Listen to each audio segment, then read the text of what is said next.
Futbol muxlislari mart oyida bu o'yinlarni aslo o'tkazib yubormang. O'zi ham har 2 kunda markaziy o'yinlar aniq ishontirib ayta olamanki, unutilmas emotsiyalar. Cho'zib o'tirmayman, bizni mart oyida kutayotgan super uchrashuvlar ro'yxati. 1-mart bahorning ilk kuni London ko'k yoki qizil rangda birgalikda aniqlaymiz. Ya'ni Arsenal Emiratesda Chelsea ni mehmon qiladi 21:30. 3-mart 22:30 da Turkiya Superliga to'purarlari Paul Onuachu va Eldor Shomurodov jamoalari Beshiktosh va Trabzonspor Turkiya Kubogi doirasida to'qnashadi. 3-dan 4-mart sanasiga o'tar kechasi 01:00 da Barselona muxlislari comeback ilinjida tomosha qiladigan o'yin Ispaniya Kubogi javob uchrashuvi Barselona Atleticoga qarshi. 8-dan 9-mart sanasiga o'tar kechasi tungi soat 00:45 da A seriyada derbi Inter Milanga qarshi. 10-mart kuni esa Chempionlar Ligasiga start berib olamiz. Ya'ni 22:45 da Istanbulda Galatasaray Liverpoolni mehmon qiladi. 10-dan 11-mart sanasiga o'tar kechasi tungi soat 01:00 da esa Barselona Newcastle, Atalanta Bavariya va Atletico Madrid Tottenham bilan o'ynaydi.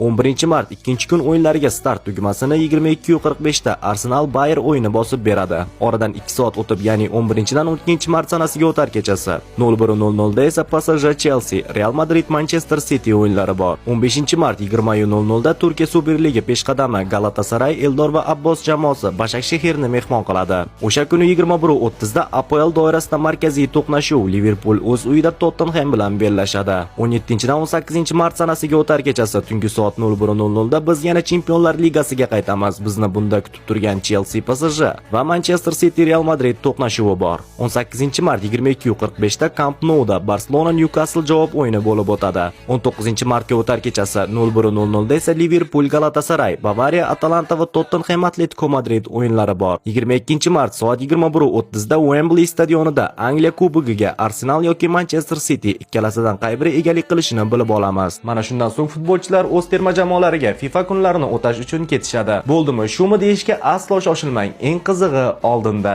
26-dan 27-mart sanasiga o'tar kechasi tungi soat 02:00 da haqiqiy titanlar jangi Mbappe boshchiligidagi Fransiya Vinicius Junior yetakchilik qilayotgan Braziliya bilan o'ynaydi. Bu o'yinni televizor orqali ko'ra olmaysiz. Qanday tomosha qilishni esa video oxirida tushuntiraman. O'sha kuni 23:00 da Finalissima, ya'ni amaldagi Yevropa chempionlari Yamal boshchiligidagi Ispaniya, amaldagi Copa Amerika g'oliblari Messi boshchiligidagi Argentinaga qarshi kubok uchun bellashishadi.